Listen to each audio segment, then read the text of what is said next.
We finally made it. We opened up a Patreon. Social media has been insane lately. People don't see what they actually want to see. They get exposed to a ton of things that they don't want to be seeing. So we decided to move away and put all our eggs into the Patreon basket, where we believe that perhaps connected with Discord, we can truly create a safe little community where it's okay to share with like-minded individuals some knowledge, network, ask some questions, and it will allow us to really nurture our audience inside Patreon. Exclusive giveaways, discount codes for merch drops, behind the scenes content, polls, Q&As. That's just the base and the beginning. Let's see where we go from here. Head now to patreon.com/Hola Pato. Check the different tiers we've created. We have an entry-level one that for around $1 the episode will allow you to be there in the mix and enjoy some of the advantages. And if you have a little bit more money, it will help us obviously more, and it will give you better chances to win prizes,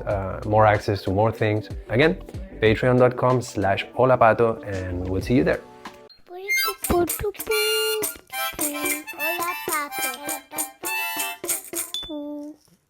What is going on? Welcome back. Steve Zissou here at your service. I'm drinking a coffee today. I'm exhausted. We'll power through this together. So I have systematically not responded a single comment in YouTube, but I do see you guys. Thanks a lot to everyone that has been leaving comments. These really help.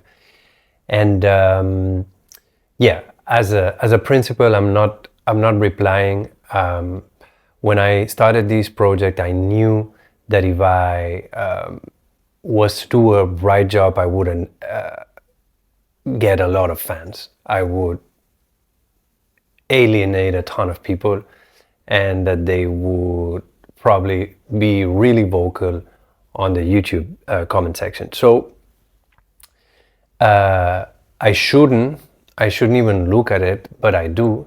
But I definitely don't reply. But that doesn't mean that I don't see. I think eventually I will hopefully have someone that scans through and brings me the, I don't know, constructive criticism, questions, comments.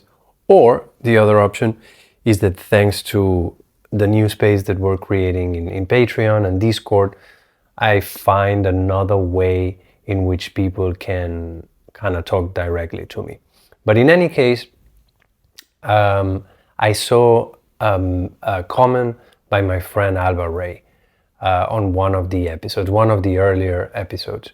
If you don't know Alba Rey, you first of all definitely should know her work. She's one of my closest friends. We've worked together in a couple studios, amazing tattoo artist.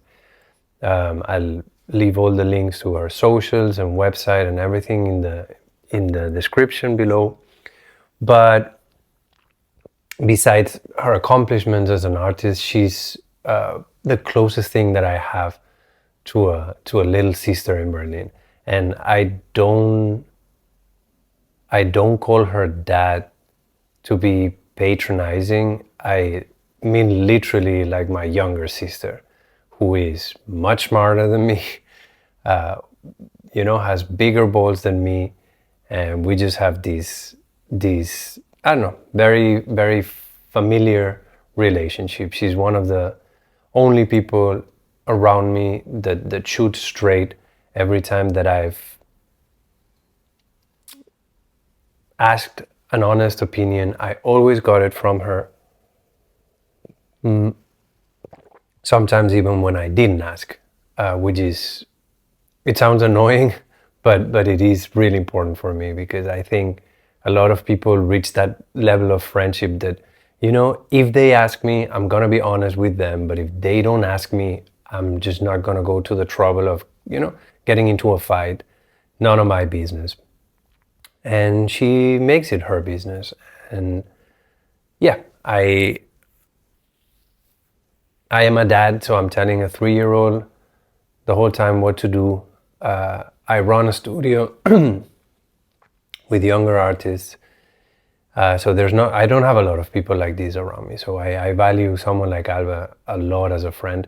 And we've crossed that point in which it's easier for me to explain to other people who don't know her that well that she's family, you know?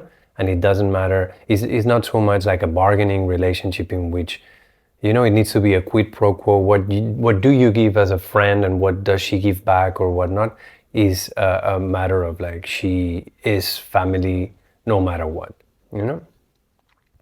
So the episode that she responded to was essentially, I think, one of the first ones that was talking a little bit about the work that I do at Newfob, this online directory of expressionist tattoos.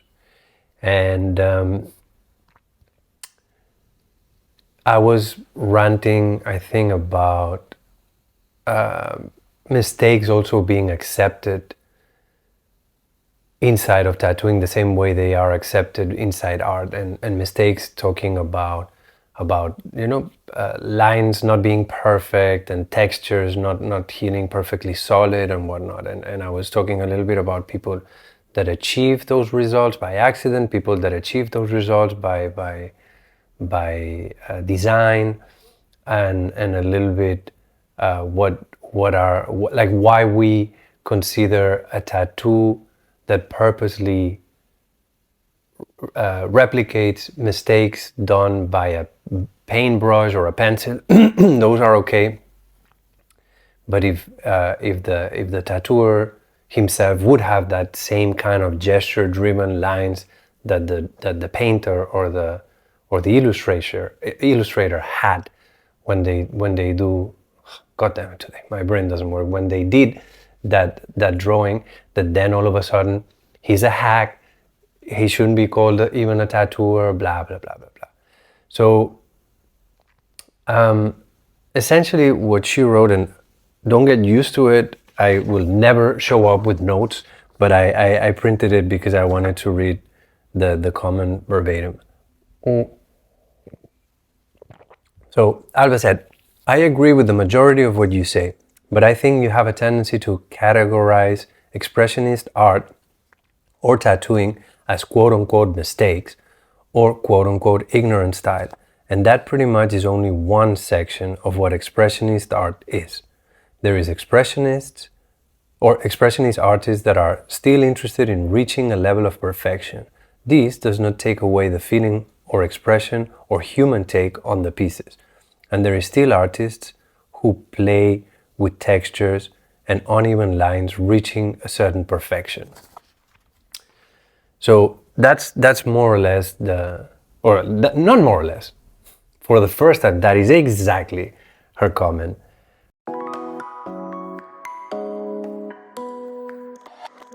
Today's episode is brought to you by Skillshare. Skillshare is the online learning community that's helped millions to learn cutting-edge skills, network with peers, and find new opportunities to launch their careers.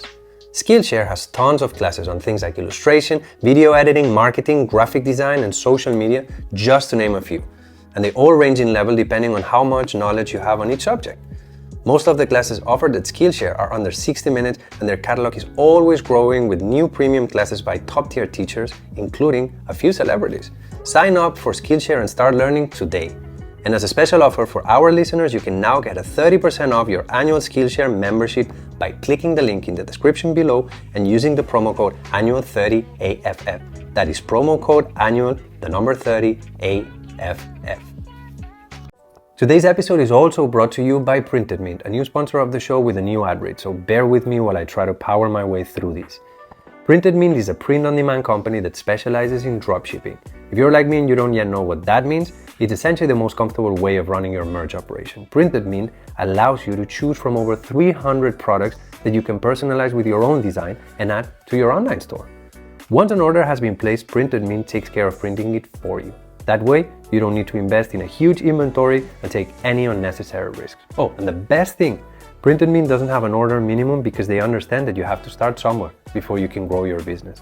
But that's not all. Printed Mint also takes care of packaging each order with your custom branding, stores the order for you, and even ships it directly to your customer. And if all this isn't enough to convince you that Printed Mint is one of the best print-on-demand companies out there, the cherry on top of the pie is that 75% of their workforce is female. I mean, come on. Say goodbye to all your headaches, not only of printing, but also stocking, storing, and delivering your products. Visit printedmean.com or use the link in the description below.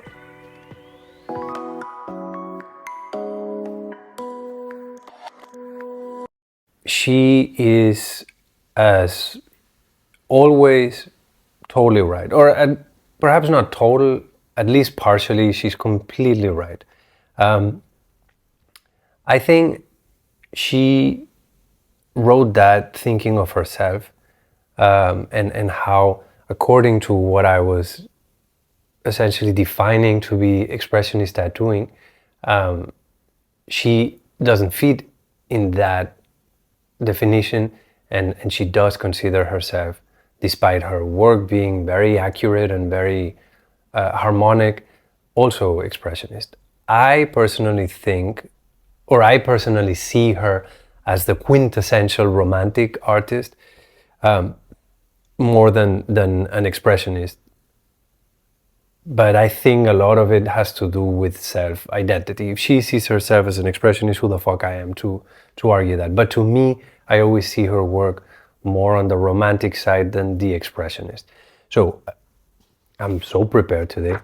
I look like I'm going to a job interview. So I pulled up definitions, and again, who the fuck cares about definitions? And you know, there's no certainty in none of those. But the reason why I say that I see her as a quintessential romantic, when you search for the definition of romanticism, it says that is a term in use by the early 19th century to describe the movement in art and literature distinguished by a new interest in human psychology, expression of personal feeling, and interest in the natural world, right?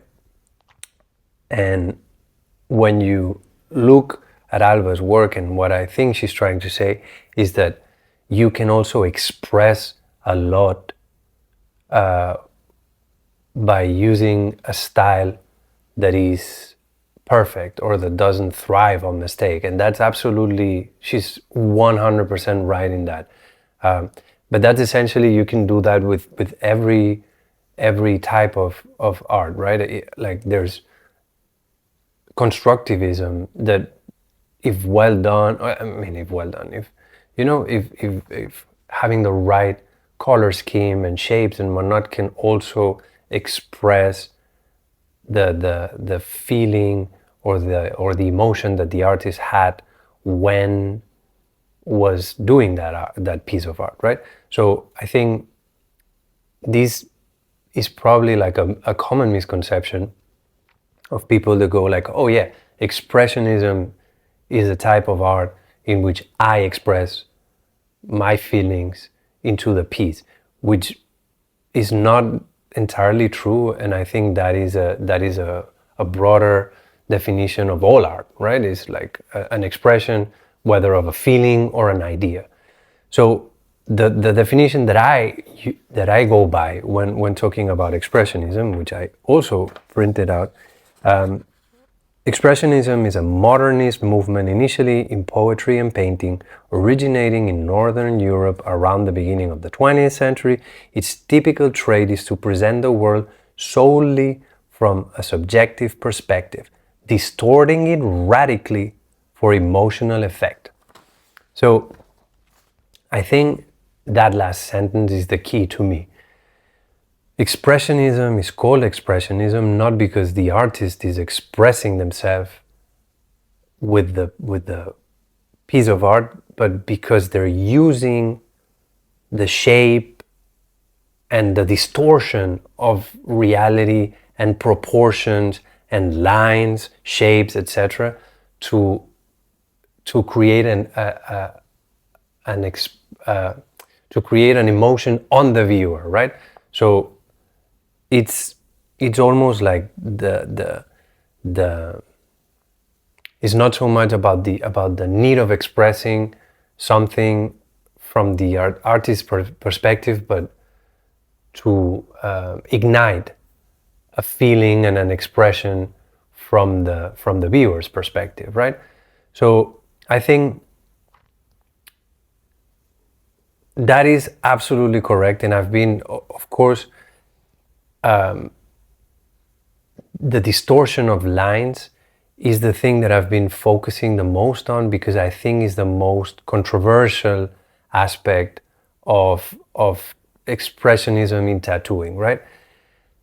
Is I would not even say like a modern type of art or a modern movement. It feels almost ancient when it comes to painting or sculpture. But in tattooing, it feels very radical, because is where a lot of people draw that line. Like, okay, let's talk about expression. Let's talk about artistic merit behind some tattoos and whatnot. But let's not cross the line. Lines need to be properly done.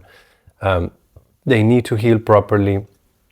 Feelings need to be solid, need to look black, and so on. So I think it's just because it's the most, I don't know, it's like the most underdog opinion that pieces that have somewhat of a distortion in the lines and the feelings are not lacking of artistic value, but I think they're just belonging to this new wave of expressionist art coming from tattooing, right? But I often kind of like don't even mention or bring up another whole lane of tattoos that I do include in UFOB, which is tattoos that explore the idea of distorting radically reality for emotional effect. I think the distortion is a really important element, and also I think not so much graphic distortion, because I think although that would absolutely fall into the same category, I think there's a lot of places out there that are showing love to people that are focused on typography distortion, on like graphic design, distortion effects that falls a little bit more into, I don't know, like psychedelic and optical illusion art, So I think there would be a crossover. I'm not so interested in things that look very computer generated, in errors that are not so much coming from the hand, but from analog technology and photocopies that are distorted, or woodcut printing errors and stuff like that. So I'm generally more interested in pieces that explore human error, and that show the hand of the tattooer. But yeah, there's a bunch of pieces that don't show any error when it comes to the execution of the lines and whatnot. There's a lot of pieces that I post in UFO that are essentially just exploring distortion, whether it is of the subject matter, and sometimes they cross into the realm of the grotesque. A lot of monsters, a lot of deformed characters, a lot of like unrealistic anatomical proportions. So I think when pieces kind of fall into that I don't know, box, I don't really care how the lines or the feelings in them are. I think they are, with no doubt, expressionist. And I think, the idea of taking those mistakes or those imperfect lines and feelings and extrapolating them to other genres is something that I'm also really interested. I don't know that I do it so much lately, but it was an important part of the foundation when UFOP started. I was really keen on finding examples of organic and gesture-driven lines and noisy feelings in other genres, like French criminal or, American traditional. Even if someone would start adding those types of textures and those type of lines into Japanese traditional or I don't know, like, black and gray or whatever genre there is out there, I think I would also put them maybe not as examples of purely expressionist tattoos, but of tattoos inside other genres that show an expressionist, I don't know, aspect in them. So all of these are valuable to me because at the end of the day, like I was saying at the beginning, I don't care what the definitions that I printed in my nerdy paper today say. It's all about just putting work out there without really, caring where exactly it belongs and whatever someone considers themselves, I think it should be the way we also view them, right? So it doesn't matter if they feed or not what I understand as expressionism. At the end of the day, is just, that's my mark. It says shut the fuck up.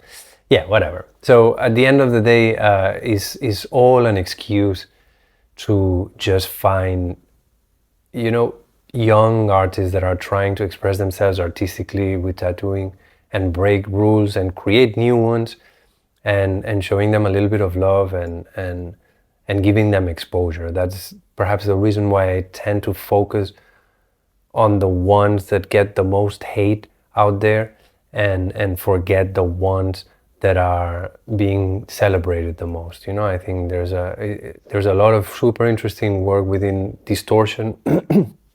I don't think they need fucking help, They're getting help from a lot of Blackboard pages, a lot of contemporary tattoo pages.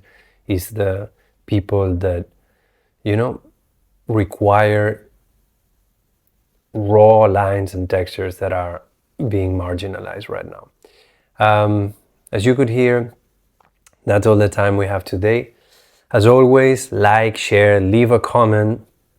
I may or may not read it. No, I will, I promise. Subscribe to our podcast and our YouTube channel.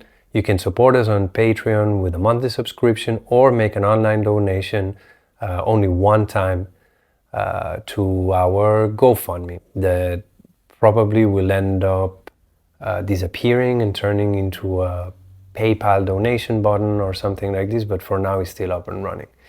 And yeah, I think that's it. I'm gonna wrap it up. I'll see you guys next week.